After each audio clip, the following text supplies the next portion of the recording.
مرګرو السلام علیکم. روغ جوړ او خوشاله اوسئ.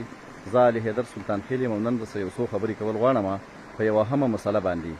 دا مسله زمیندارو ته راپېښه ده چې د هغوی فروټ یا سبزي د خپل ټیم نه مخکې ضایع کیږي او چینجنیږي، که هغه هر قسم سبزي او که فروټ په هغې باندې یو مرض حمله کوي. هغې ته فروټ فلای په انګریزۍ کې وایي او پل مک کې ورته په اردو کې وایي. یو وړوکی شان مچ دی، ورکوټی شان په نظر ډېر کم راځي.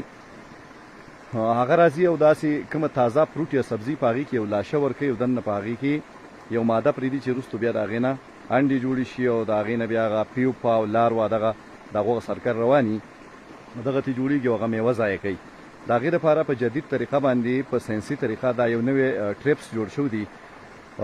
په دې کې یو مالوچ لګي دننه او په هغه مالوچ باندې یو سپری کېږي چې په هغې کې د هغه مچ د مادې بوی وي، یعنې د هغه د ښځې بوی وي پکې.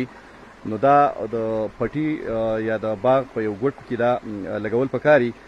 نو دا د 1.5 کیلومتر نه هغه مخصوصولی شي او دې له د هغې هغه نر راځي او دې ته ننوځي.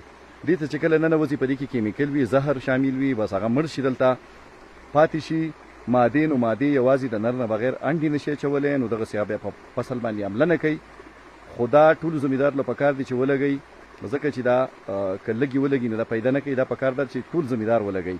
نو دا د زراعتي توسعې د دفتر نه میلاویږي. د هر ضلعې په سطحه چې کومه د زراعت دفتر دا په هغې کې وي.